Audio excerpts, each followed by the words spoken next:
Sculpture of its nature is about changing the world because it's about putting things into it that weren't there before.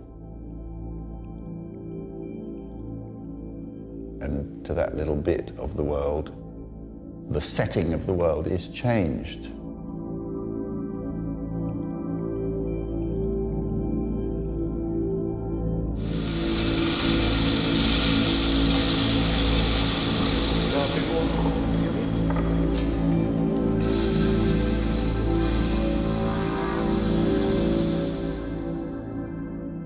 The reason that I use my own body is that I want to inquire into what being the temporary inhabitant of this materialized space feels like. You may think that it's a fundamentally narcissistic, terrible project. What on earth am I doing? But I hope that it's other things as well.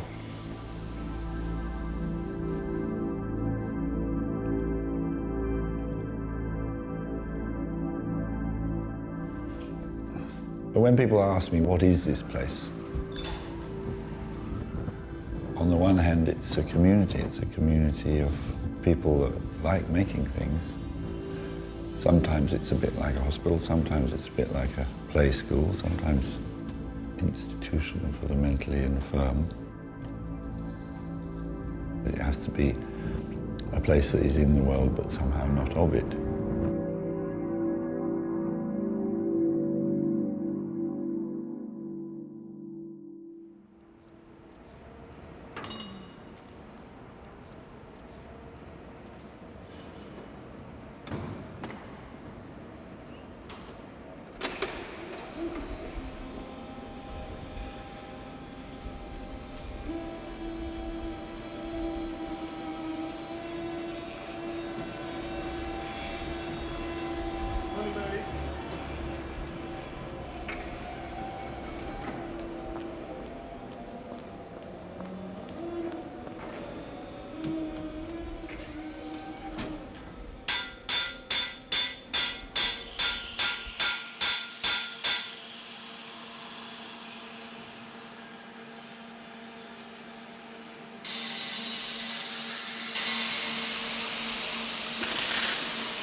The history of the body in sculpture that probably starts with the brothers Pisano in Pisa in the 14th century is the history of putting the body to work, telling stories, Bible stories, political stories, stories about power. I have no interest either in the idealized body or in the body used as an actor in a narrative. I'm interested in the body as a place, the place that we all live. What is that space that we inhabit when we close our eyes? That seemingly allows us infinite extension. It's the same as gazing out into the cosmos in the night sky. Perfect. I'm not so stable. It's all right. The change that has happened very rapidly in the last really 9 months is that we're now making scans directly from life. And it's just much more immediate. Instead of it taking 1.5 hours to mould, we can do it in a matter of minutes and get the information back and then build that into a working process. Do you want the fist connected to the head? Yeah, that would be fine. I think maybe under the chin might be quite helpful actually. Like that? Yeah. Okay, let's do it. Okay. Ready? Okay. Yeah. These are not, in my view, self-portraits. I mean, my body is just my raw material. And we go to work with it as one would a piece of wood.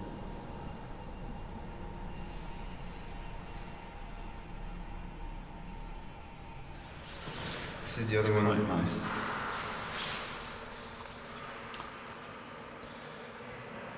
That's nice. It's more It's more intro. more introverted, yeah. But kind of gives a sense to the arms. I think that would work well in blocks. Actually, like this. Yeah.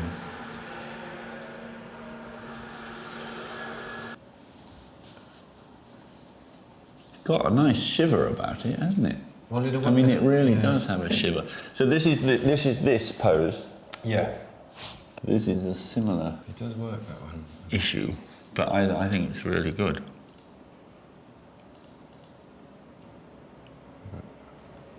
This is odd.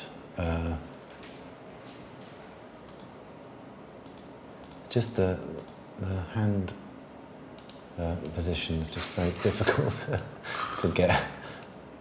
I couldn't really.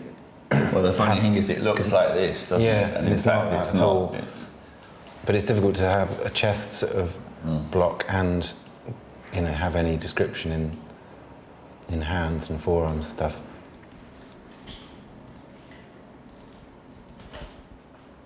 this is the machine that we use to catch the shadow, to make the impression, to take the trace. This is the fingerprint that is actually a body print that is captured by bits and bytes and zeros and ones. We're using the ability of this technology to capture a fugitive moment of lived time and use that shadow, that dark space, that, in a way, very impermanent thing as the basis for making something that is adamantine, that resists time, that has presence.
I don't know quite why I put on this apron, but I've always put it on when I'm painting, drawing.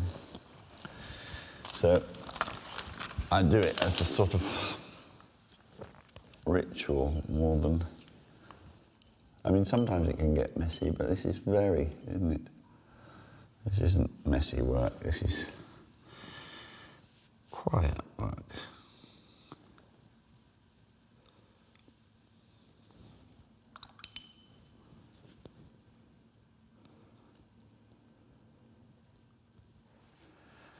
It's nice to be able to have a place where you can be still.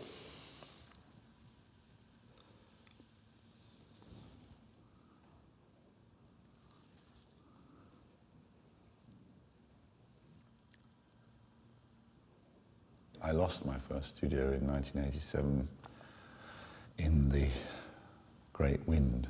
A 30-foot high wall crushed it, and I lost about a year and a half's work. So this is the third studio I've made, and it's the best. But each of them were an attempt in a different way to create the space, the light, and the silence necessary for making art.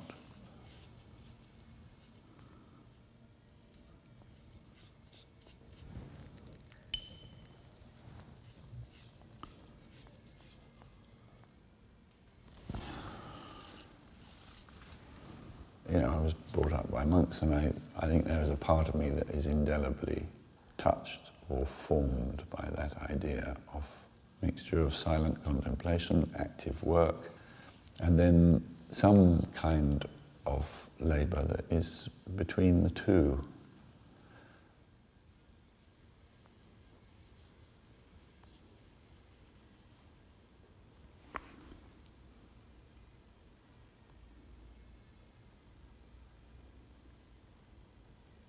This end of the building, I think, is the necessary balance, I think, to all the pragmatism. I mean, we can hear it, can't we? We can hear the grinders, we can hear... Yesterday we could hear the clinking as of church bells, but actually it was Jamie and his... You know, and we can hear the front door like that going. So we're not, as it were, totally isolated, but on the whole, people know when I'm down this end that it's... But here we go, see? It's quite private. Hey! Fantastic! Hello, how are you? Antony. You're looking so well. Yeah, really? Yeah. So nice to see you. Sway is an old friend from... He's been working in Beijing and teaching in the academy there, and he has similar concerns about the body and about space, and you should see. I'm doing my own expansions. I want to show you. I want to show you because they're not strictly speaking the same as yours. Will but you be coming back upstairs to have coffee? Oh yeah, maybe we have coffee up there. Yeah, that's fine. We have to walk around first. You leave that there. It's fine.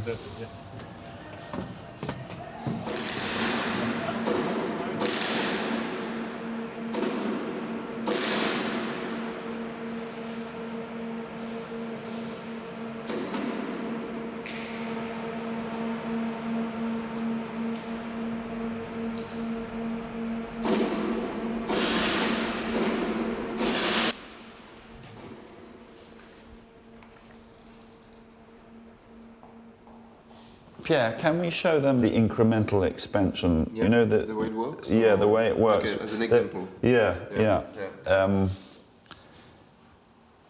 So this was, for me, a meditation on the idea of cosmic expansion. You know, the dimension of space itself is expanding. So as a result of the Big Bang, 13.7 billion years ago, the scale of space is... And it's increasing the whole time. I mean, I like that idea that if we make objects, the context of this object is always infinitely expanding. Here is the scan, then we translate it into this mesh, and then that mesh is then translated into this loose constellation of forms. The centroid of each of these masses remains absolutely fixed, even though their space, as it were, is expanding. And that idea of the cosmological constant, or what has now become known as the Hubble constant, the application of cosmological rules to the intimate space of the body is what this is all about. Yeah, you will always end up finally with a cube. Like your dipping will always end up finally as a perfect sphere. Yeah. Sui Jiang Wo has been dipping a paintbrush in paint every day. Every day, yeah. As a ritual. Before he begins work, he dips this, and now it weighs, how much does it weigh? It's 30 kilos. 30 kilos, and is the size of a head. The color is always different, or Color, changes? I try to same, but sometimes the shopping don't have the same color. Yeah, we have to change. Yeah.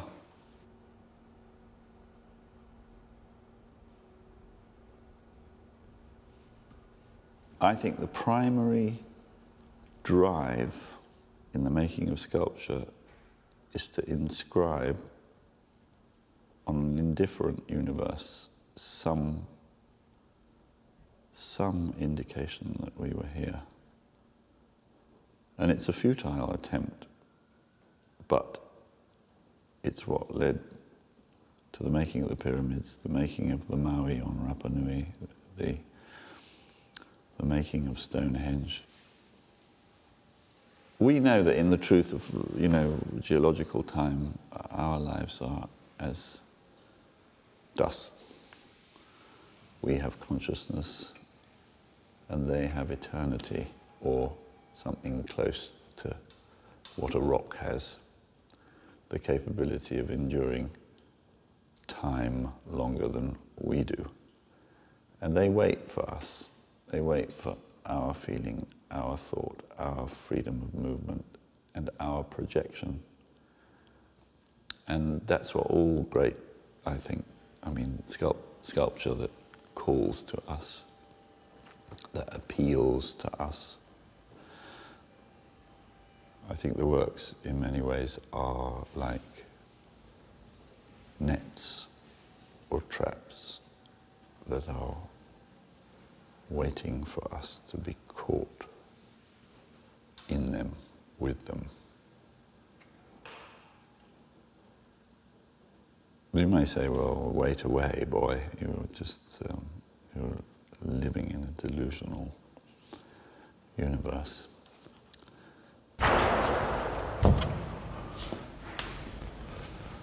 These are kind of boxes, exploding boxes. So this is a 500 millimeter expansion of me standing with my hands like this. Oh, like this, yeah. And this one is quite Chinese, I think. This is like one of the Ming, the Ming tomb, of these, the scholar, with his long sleeves. Yeah. But you have to imagine it's like a forest, and that you can walk through. Some are less expanded, like this one, and it's 5 rows of 12 in this Renzo piano building made for Paul Klee.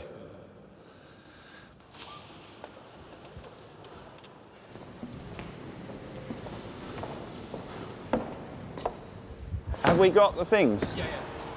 Oh, let's have a look. They're all in bubble wrap, so he's going to take it. Oh, what, they're in... How do I open this? Oh, right. So this is the model. This is exciting. This is the model of the field, of the 60. Okay. So we modelled them in little chaps. This is plaster. Plaster with super glue. Yeah, it's got some kind of hardener on it. I'm not sure what it is. Yeah. You're coming up? Yeah. It's going to be great in that space. The space is unbelievable. I mean, it really is unbelievable.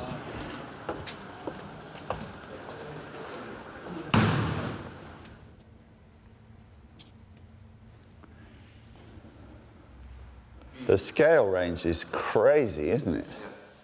Is this true, this guy, or is he a bit big?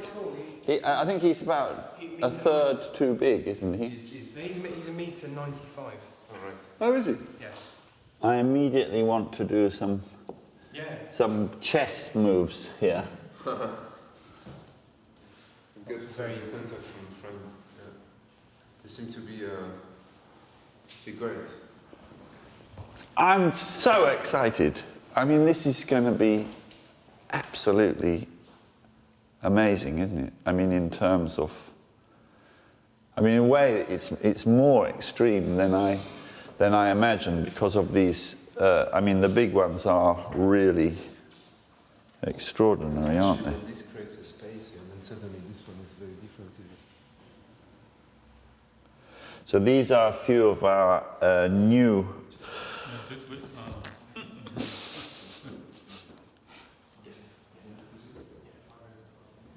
So you have this opportunity of seeing it as a singular, in a way, whole thing, and then you can come in and move around it.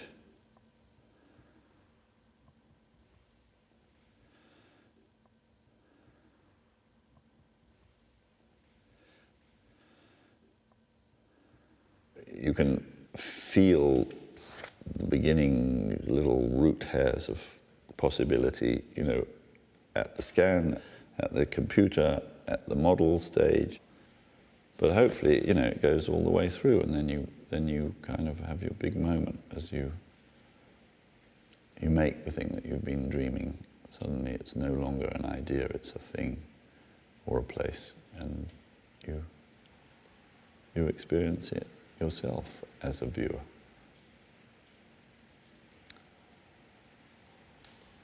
I think that whole issue of whether you want to have readable progressions or whether you want to have I prefer this where it's actually mixed. So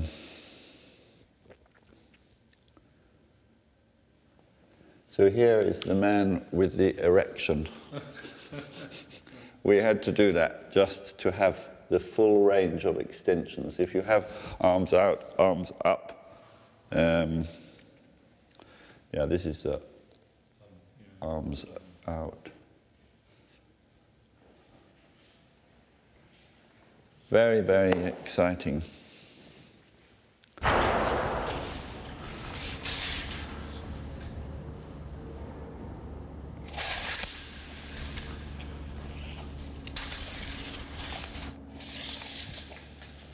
Took 40.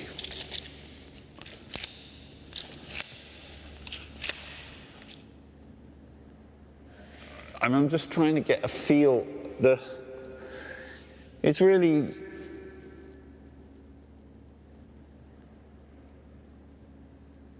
You spend so much of your time, in a way, plotting, but then the real proof of the pudding is you've got to walk the walk. And with something like this, it's terrifying. The Paul Klee Museum, you may think this is quite big, but they're twice as high.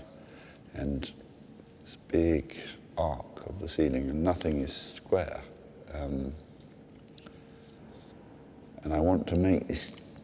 It's got to be tight, it's got to be hard, it's got to be, everything there is curved, even the planks in the floor are curved. And this has got to be tough and orthogonal and dark and hermetic, and I've got to get it right.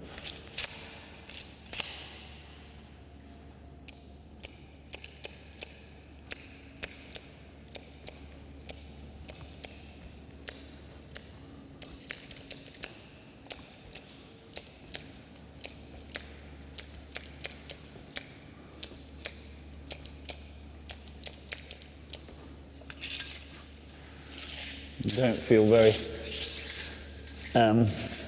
consistent, actually, but they are.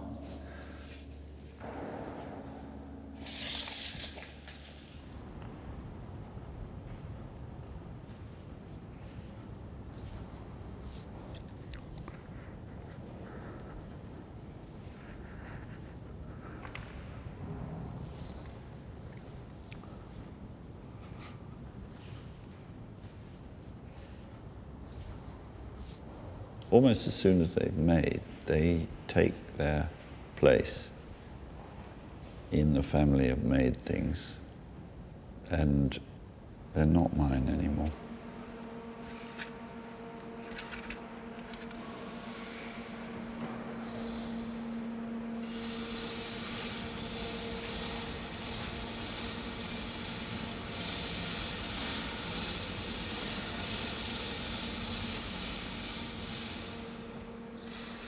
Actually, to be a real artist is quite a tough thing.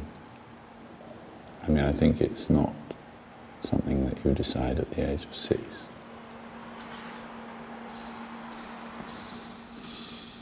I mean, you know, funny, I'm frightened of that word success in a sense, because I think it suggests a kind of contentment, or job well done, now I can get on my slippers and put the crumpets on, or something. And I don't think that's the way it works. The first 10 years were very, very hard and very lonely. And I delight in the fact that I work in company and I'm no longer in ill-lit, damp, ex-industrial spaces. And I rejoice in it. I just think it's absolutely the best thing that could have happened, that, you know, I'm joined in my madness by others that seem happy to be affected by it. In a way, this is the lie to the accusation of self-indulgent whatever, because I don't think that they would identify what we are doing as being to the greater glory of some individual called Antony Gormley. And I feel immense privilege, gratitude, joy in, you know, the life of this studio. It's wonderful. I mean, there isn't a family, but that is akin to the closeness that you feel with individuals, and the same degree of, I hope, trust and care.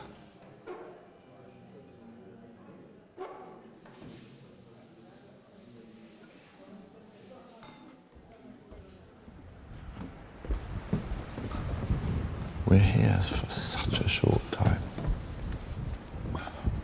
And in the interests of making a true testimony to what it feels like to be alive now at the beginning of the 21st century,